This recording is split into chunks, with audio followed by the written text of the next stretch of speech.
ಬಕ್ರೀದ್ ಪ್ರಾರ್ಥನೆಯಲ್ಲಿ ಸಿಎಂ ಭಾಗಿ. ಮುಸ್ಲಿಂ ಸಮುದಾಯದ ಪವಿತ್ರ ಹಬ್ಬಗಳಲ್ಲಿ ಒಂದಾದ ಬಕ್ರೀದ್ ಹಬ್ಬದಲ್ಲಿ ಮುಖ್ಯಮಂತ್ರಿ ಸಿದ್ದರಾಮಯ್ಯ ಬೆಂಗಳೂರಿನ ಚಾಮರಾಜಪೇಟೆಯ ಈದ್ಗಾ ಮೈದಾನದಲ್ಲಿ ಭಾಗಿಯಾಗಿ ಶುಭ ಹಾರೈಸಿದರು. ಸಚಿವ ಜಮೀರ್ ಅಹಮ್ಮದ್ ಖಾನ್ ಸೇರಿ ಮತ್ತಿತರಿದ್ದಾರೆ.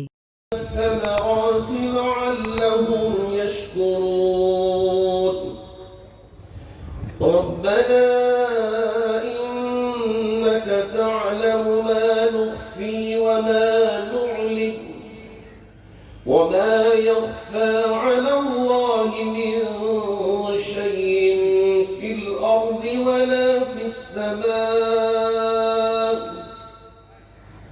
الحمد لله الذي وهب لي على الكبر إسماعيل وإسحاق إن ربي لسميع الدعاء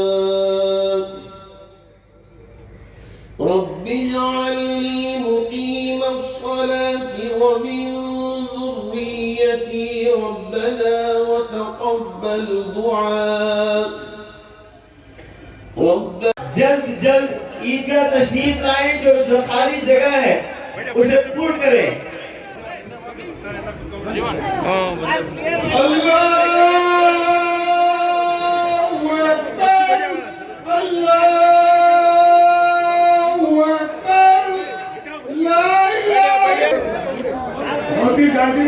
कश्मीर रोड पुलिस स्टेशन की जानिब से आने वाले साहबों से आजीज़ाना दरखास्त की जाती है कि मेहरबानी फरमाकर ईदगाह के अंदर जगह खाली है उसे पूरी करें और पीछे आने वाले लोगों को तकलीफ न हो।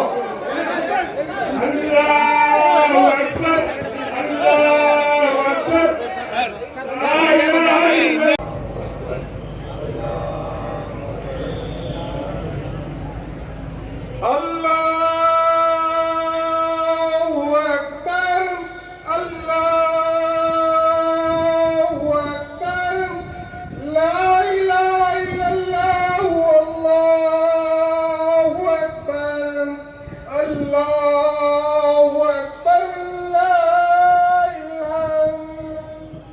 मौजूद हजरात, जो पुलिस स्टेशन के पास से आने वाले हजरात हैं, उनसे गुजारिश है ईदगाह में दरमियान में बहुत सी जगह खाली है, उस जगह को पूर्ण करें।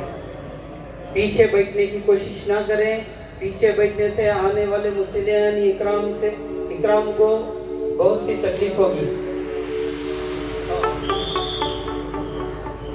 अस्सलामु अलैकुम रहमतुल्लाहि व बरकातुहू।